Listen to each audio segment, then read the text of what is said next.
Hello friends, welcome to my channel. ഇന്ന് നമുക്ക് beans carrot തോരൻ ചെയ്ത് നോക്കിയാലോ. അപ്പോൾ നമുക്ക് നോക്കാം എങ്ങനെ ഉണ്ടാക്കാമെന്ന്. അപ്പോൾ ഞാൻ തോരന് വേണ്ടിയിട്ട് ഇവിടെ കുറച്ച് ബീൻസും അതുപോലെ തന്നെ ക്യാരറ്റും എടുത്തിട്ടുണ്ട്. ബീൻസൊക്കെ നല്ല ചെറുതായിട്ട് അരിഞ്ഞിട്ടുണ്ട്. അതുപോലെ തന്നെ ക്യാരറ്റ് ആണെങ്കിൽ ഞാൻ ചെറിയ ക്യൂബ്സ് ആയിട്ടാണ് അരിഞ്ഞേക്കണേ. അപ്പോൾ നമുക്ക് വെന്ത് കിട്ടാനൊക്കെ വേഗത്തിൽ വെന്ത് കിട്ടും. അപ്പോൾ അതിന് വേണ്ടിയിട്ടാണ് അങ്ങനെ ചെയ്തേക്കുന്നത്.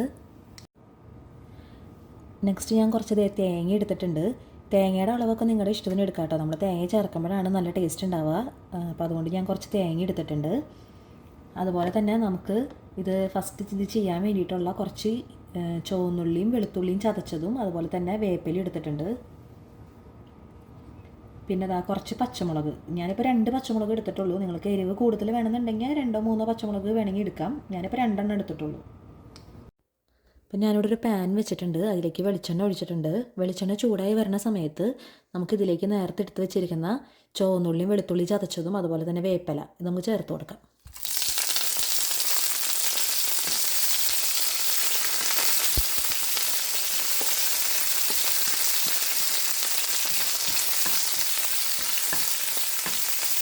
ഇനി ഇത് നന്നായിട്ടൊന്ന് ബ്രൗൺ കളർ ആവുന്നത് വരെ നമുക്കൊന്ന് വഴറ്റിയെടുക്കാം. അപ്പോൾ ഇതാ ഒരുവിധം ബ്രൗൺ കളറായി വന്നിട്ടുണ്ട്. നമുക്ക് ഇത്രയും ബ്രൗൺ കളറായാൽ മതി കേട്ടോ. ഈ സമയത്ത് നമുക്ക് ഇതിലേക്ക് ഒരു 1/2 ടീസ്പൂൺ മഞ്ഞൾപ്പൊടി ചേർത്ത് കൊടുക്കാം.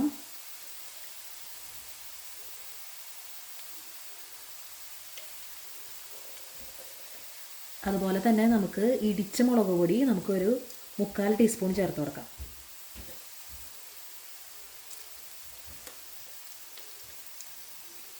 തീ കുറച്ചതിന് ശേഷം വേണം കേട്ടോ നമ്മൾ പൊടികൾ ചേർക്കാനായിട്ട്.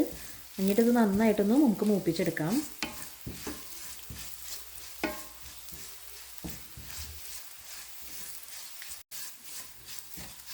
ഇത് നമുക്കൊരു 10-30 സെക്കൻഡോളം അതിൻ്റെ ആ മഞ്ഞളുടെ കുത്തൊക്കെ ഒന്ന് മാറണ വരെ നമുക്കൊന്ന് ആ ഒരു പച്ച കുത്തുണ്ടല്ലോ അതൊക്കെ ഒന്ന് മാറണ വരെ നമുക്കൊന്ന് മുരിച്ചെടുക്കണം. പക്ഷേ തീ നന്നായി കുറച്ചിടണം, കാരണം മുളക് കരിഞ്ഞു പോകാനും പാടില്ല.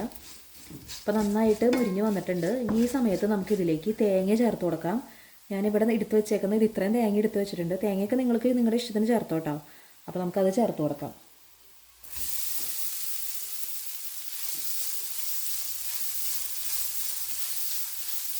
ഞാനിപ്പോഴും തീ കുറച്ച് തന്നെയാണ് ഇട്ടേക്കുന്നത്, തീ കൂട്ടിയിട്ടില്ല.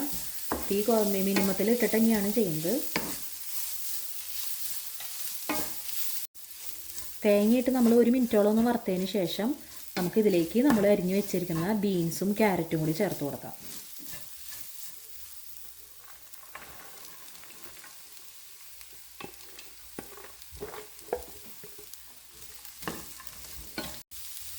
ഇതിൻ്റെ കൂടെ തന്നെ ഞാൻ പച്ചമുളക് അരിഞ്ഞ് വെച്ചത് കൂടി ചേർത്ത് കൊടുക്കാണ്.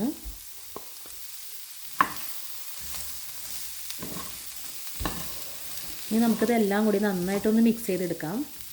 അതിന് ശേഷം നമുക്ക് ലോ ഫ്ലെയിമിൽ ഇതുപോലെ ഇളക്കി കൊടുത്ത് തന്നെ ഇത് നമുക്ക് വേവിച്ചെടുക്കാം.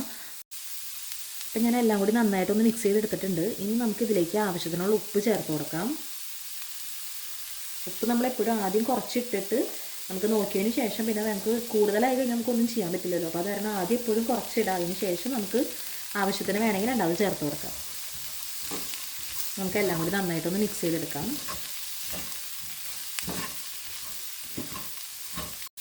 നമുക്കിത് തന്നെ ബീൻസ് ഒറ്റയ്ക്കായാലും ഉപ്പേരി വെക്കാം കേട്ടോ. ഞാനിപ്പോൾ ഇത് ബീൻസ് ക്യാരറ്റും കൂടി ഇട്ടത് പിള്ളേരുടെയൊക്കെ വയറ്റിലേക്ക് കുറച്ച് പച്ചക്കറികളൊക്കെ ചെന്നോട്ടെ എന്ന് വിചാരിച്ചിട്ടാണ്. ക്യാരറ്റ് കാണുമ്പോൾ തന്നെ അവർക്ക് കഴിക്കാനും കുറച്ച് ഇൻട്രസ്റ്റ് ഉണ്ട്. അപ്പോൾ അതുകൊണ്ടാണ് കേട്ടോ ക്യാരറ്റ് കൂടി മിക്സ് ചെയ്തേക്കുന്നത്. അതേസമയം ബീൻസ് ഒറ്റയ്ക്കാണെങ്കിലും ഈ സെയിം മെത്തേഡിൽ തന്നെ നമുക്ക് ചെയ്യാം കേട്ടോ. ഇനി നമുക്കിത് കുറച്ച് നേരം ഒന്ന് മൂടി വെച്ചതിന് ശേഷം നമുക്കൊന്ന് വേവിച്ചെടുക്കാം. ലോ ഫ്ലെയിമിൽ ഇട്ടാൽ മതി കേട്ടോ. അത് കഴിഞ്ഞിട്ട് നമുക്ക് ഇടയ്ക്ക് തുറന്ന് ഇളക്കി കൊടുക്കുകയും വേണം. അപ്പോൾ ഞാനിതൊന്ന് കുറച്ച് നേരം ഒന്ന് മൂടി വെച്ചൊന്ന് വേവിച്ചെടുക്കാൻ പോവുകയാണ്. അപ്പോൾ അതാ നമ്മുടെ ബീൻസ് ക്യാരറ്റ് തോരൻ ഇവിടെ റെഡി ആയിട്ടുണ്ട്. അപ്പോൾ നിങ്ങളെല്ലാവരും ഒന്ന് ട്രൈ ചെയ്ത് നോക്കണം. ഇപ്പോൾ ബീൻസും ക്യാരറ്റൊക്കെ നന്നായിട്ട് വെന്ത് വന്നിട്ടുണ്ട് കേട്ടോ. നമുക്ക് ആ വേവും കൂടി കറക്റ്റ് ആവണം, എന്നാലാണ് നല്ല ടേസ്റ്റ് ഉണ്ടാവുക. അപ്പോൾ നിങ്ങളെല്ലാവരും ഒന്ന് ട്രൈ ചെയ്ത് നോക്കി നിങ്ങളുടെ അഭിപ്രായങ്ങളൊക്കെ ഒന്ന് കമൻറ്റ് ചെയ്ത് പറയണം. അതുപോലെ തന്നെ നിങ്ങൾ ഇതുവരെ സബ്സ്ക്രൈബ് ചെയ്യാത്തവരാണെങ്കിൽ ഒന്ന് സബ്സ്ക്രൈബ് ചെയ്ത് തന്നെ സപ്പോർട്ടും ചെയ്യണം. താങ്ക്